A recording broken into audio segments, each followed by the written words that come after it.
नमस्कार दोस्तों, अनीश लॉयर में आप सबका स्वागत है। तो आज जिस विषय के ऊपर मैं वीडियो लेकर आया हूँ वो है legal rights of credit card defaulters. जी हाँ, क्रेडिट कार्ड डिफ़ॉल्टर्स के क्या लीगल राइट्स हैं उसके बारे में मैं ये वीडियो में बताऊंगा। तो मेरी आपसे रिक्वेस्ट है, मेरी वीडियो पूरा एंड तक देखिए। तो सबसे पहले राइट्स बताने से पहले मैं आपको ये बताना चाहूँगा कि क्रेडिट कार्ड होता क्या है। आप सबको ही बेसिकली पता है, लेकिन फिर भी मैं कुछ अपने व्यूअर्स के लिए बताना चाहूँगा कि क्रेडिट कार्ड क्या होता है। तो क्रेडिट कार्ड बेसिकली एक तरह से अनसिक्योर्ड लोन होता है जो कि फाइनेंशियल इंस्टीट्यूशंस द्वारा या फिर बैंक द्वारा अपने कस्टमर्स को प्रोवाइड किया जाता है। तो बेसिकली कुछ क्राइटेरिया होता है जो कि अगर कोई भी कस्टमर उन बैंक की टर्म्स कंडीशंस को फुलफिल करता है तो बैंक ऑब्वियसली उन्हें क्रेडिट कार्ड इशू करता है। तो एक तरह से ये पूरा का पूरा अनसिक्योर्ड लोन होता है। अब बात होती है कि क्या एलिजिबिलिटी रहती, कौन कौन अप्लाई कर सकता है। तो सबसे पहली चीज़, जो भी पर्सन है जो क्रेडिट कार्ड के लिए अप्लाई करता है उसकी एज जो है 18 साल तक होनी चाहिए। 18 साल है बेसिकली हिंदुस्तान का ही नागरिक होना चाहिए, क्योंकि आप इंडिया के बैंक से अप्लाई कर रहे हैं तो ऑब्वियसली कोई भी बाहर का विदेशी व्यक्ति वो इंडिया में आके क्रेडिट कार्ड के लिए अप्लाई नहीं कर सकता।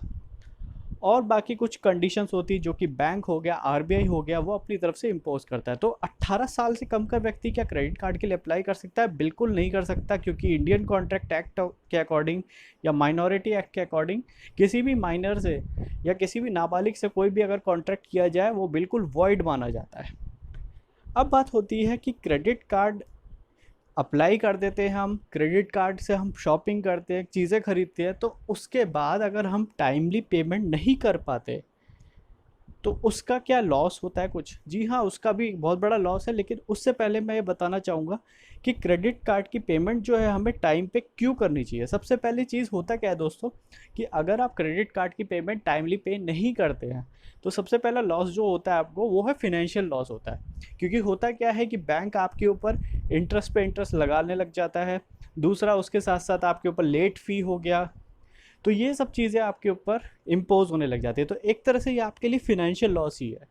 तो जैसे आपने कोई भी ट्रांजैक्शन अगर मान लीजिए 1 महीने पहले खरीदी है तो मैं यही बोलूँगा कि आप 50 दिन के अंदर अंदर वो सारा पैसा जो है चुका दें तो ज़्यादा ही अच्छा रहेगा, सो दैट आपके ऊपर फिनेंशियल प्रॉब्लम ना आए। दूसरी बात होती है कि क्या खाली पैसे के अलावा और भी कोई प्रॉब्लम हो सकती है? जी हाँ, बिल्कुल, पैसे के अलावा भी और भी प्रॉब्लम क्रिएट हो सकती है। तो होता क्या है कि अगर मान लीजिए आप बहुत ज़्यादा डिले करते हैं या लेट हो जाते हैं क्रेडिट कार्ड की पेमेंट के लिए, तो होता क्या है कि बैंक इंटरेस्ट आपके ऊपर लगाएगा, बैंक उसके साथ साथ आपके ऊपर अदर चार्जेस लगाएगा। लेकिन सबसे बड़ी जो चीज़ होती है वो है सिबिल स्कोर। एक टाइम पे आपका सिविल स्कोर भी हिट करने लग जाएगा। तो होता क्या है दोस्तों कि सिविल स्कोर जो है वो आपकी क्रेडिट वर्दीनेस को पूरा का पूरा प्रोवाइड अप्रूव करता है। तो होता क्या है दोस्तों कि अगर मान लीजिए आपका सिविल स्कोर ख़राब होता है या सिविल स्कोर अगर अगर बिगड़ जाता है तो ऐसे में दोस्तों बहुत ज़्यादा दिक्कत खड़ी होती है। आप मान लीजिए कोई इमरजेंसी आ जाती है, आपको लोन लेने की ज़रूरत पड़ गई, तो आप किसी भी बैंक से अप्लाई नहीं कर सकते, क्योंकि कोई भी बैंक जो होगा वो on the basis of credit worthiness ही आपको लोन प्रोवाइड करेगा। तो इसलिए मैं यही बोलूँगा आप लोगों से कि हमेशा क्रेडिट कार्ड की जो पेमेंट है वो टाइमली कीजिए। दूसरी बात होती है दोस्तों कि क्या हमें क्रेडिट कार्ड की पेमेंट अगर टाइमली नहीं कर पाते तो उसके अलावा भी कुछ लॉस है? क्या हमारे अगेंस्ट लीगल एक्शन हो सकता है? जी हाँ, बिल्कुल लीगल एक्शन हो सकता है। बैंक से मान लीजिए अगर 5-6 महीने से ऊपर की ड्यूरेशन हो जाती है और जो कलेक्शन एजेंट होते हैं वो बार बार आपको चेस कर रहे हैं, आपको फ़ोन कर करके पूछ रहे हैं कि आप कब पेमेंट कर रहे हैं, लेकिन फिर भी आप पेमेंट करने का नाम नहीं ले रहे, तो ऐसे में बैंक के पास पूरा एक लीगल राइट है कि वो आपके अगेंस्ट लीगल एक्शन भी ले सकता है। तो एक सबसे पहली चीज़ ये है दोस्तों कि मैं आपसे ये बोलूँगा एक प्रैक्टिकल अप्रोच के अकॉर्डिंग, कि आपके पास जब भी किसी भी कलेक्शन एजेंट का फ़ोन आए तो आप हमेशा फ़ोन कीजिए। क्योंकि होता क्या है दोस्तों, कहीं ना कहीं वो आपसे कोशिश करते हैं, उनका पर्पस ये है कि पैसा निकलवाना। तो वो पैसा निकलवाने के लिए कोशिश करेंगे कि आपको कुछ हेल्प आउट भी कर सके, क्योंकि आजकल क्या हो गया है कि आजकल कोई भी कलेक्शन एजेंट या कोई भी बैंक जो है मसल पावर का यूज़ नहीं कर सकता। क्योंकि एक टाइम ये होता था कि जब लोन रिकवरी के लिए जब कोई पर्सन पैसा नहीं दे पाता था तो वो बड़े बड़े बाउंसर्स भेजा करते थे। लेकिन एक सुप्रीम कोर्ट की जजमेंट आई कि बैंक जो है पैसा विड्रॉ तो कर सकता है या रिकवर कर सकता है, लेकिन सिर्फ लीगल तरीके से। बाउंसर्स को भेजना या मार पिटाई करके किसी से पैसा रिकवर करना, ये बिल्कुल भी जायज़ नहीं है। तो ये एक सबसे बड़ी चीज़ है कि जब भी आप मान लीजिए क्रेडिट कार्ड का पेमेंट नहीं कर पाते, तो आपके लिए ये सबसे बड़ी चीज़ है कि आप कोऑर्डिनेशन में ज़रूर रहिए बैंक के, सो दैट एक अच्छा रिकॉर्ड आपके बैंक की नज़रों में रहेगा। दूसरा चीज़ दोस्तों क्या होता है कि लीगल एक्शन की अगर बात आ जाती है, मान लीजिए आप 6-7 महीने तक पेमेंट नहीं करते, तो बैंक आपको ऑब्वियसली एक लीगल नोटिस भेज सकता है, और ऐसे में आपके ऊपर जो है रिकवरी का सिविल केस फाइल होगा। जी हाँ, सिविल केस फाइल हो सकता है आपके ऊपर। तो सबसे पहली चीज़ ये आपको ध्यान में रखनी है कि कभी भी अगर बैंक के एजेंट आपको धमकी दें, बोले कि आपके ऊपर ये क्रिमिनल केस 420 का केस लग जाएगा, तो पहली बात ये कि 420 का केस आपके ऊपर बिल्कुल नहीं लग सकता, क्योंकि क्रिमिनल केस इसमें नहीं आता। इसमें कोई ऐसा प्रोविज़न नहीं है जो कि क्रिमिनल केस आप पे लग सके। हाँ, वो बात अलग है कि आपने चेक दिया बैंक को, वो बाउंस हो गया, वो डिफ़ॉल्ट हो गया, तो वो चीज़ अलग है। लेकिन बैंक जो है आपके ऊपर सिविल केस ही फाइल कर सकता है इनकेस आप टाइम पे पेमेंट नहीं करते। तो सबसे पहली चीज़ आपको ये बात ज़रूर ध्यान में रखनी है दोस्तों कि अगर आपके पास बैंक से फ़ोन आता है, कॉल आता है, तो आप बिल्कुल उनके कोऑर्डिनेशन पे रहिए। और अगर आपको लगता है कि आपको पेमेंट करनी है मगर आप पेमेंट नहीं कर पा रहे हैं, तो आप बैंक से साफ साफ बोल दीजिए कि आप सेटलमेंट के लिए अप्लाई करना चाहते हैं।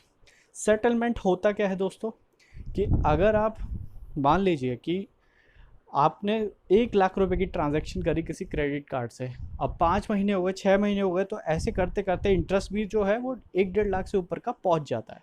तो ऐसे में आप बैंक के आगे पूरा का पूरा सिचुएशन रख सकते हैं कि आप क्यों पेमेंट नहीं कर पा रहे, आपसे ये गलती हो गई, आप मानते हैं, तो आपके पास सिर्फ इतना पैसा है और बैंक से आप रिक्वेस्ट कीजिए कि सेटलमेंट।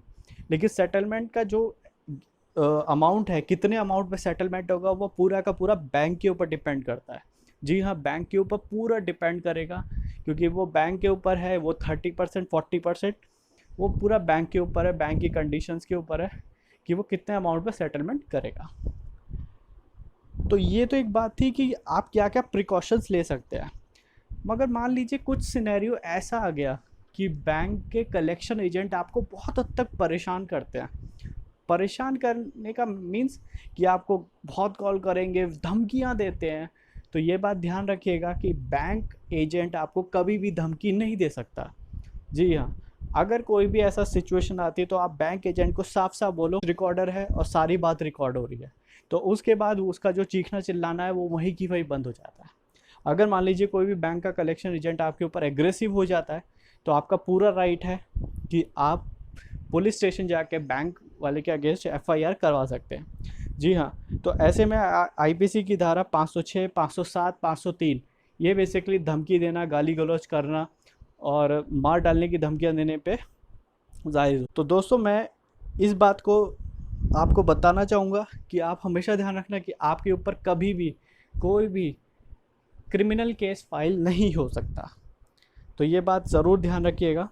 तो मैं बस इस वीडियो के माध्यम से बस आपको यही बताना चाहूँगा कि आप जब भी बैंक से लोन लें तो कोशिश कीजिए कि बिल्कुल टाइमली पे कीजिए, क्योंकि ये जो चीज़ होती है, नो डाउट आपको चाहे लीगल एक्शन पता भी हो, लेकिन कहते हैं ना कि अगर आपने किसी से पैसा लिया है तो बिल्कुल टाइम पे करके आप सिरदर्दियाँ दूर कर सकते हैं।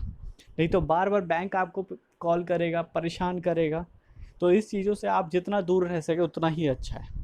और अगर मान लीजिए आपके पास पैसा नहीं है तो आप सेटलमेंट के लिए भी अप्लाई कर सकते हैं। कोर्ट जाके भी अगर आप सेटलमेंट कराना चाहते हैं तो आप बिल्कुल एक एडवोकेट हायर करके सेटलमेंट के लिए अप्लाई करवा सकते हैं।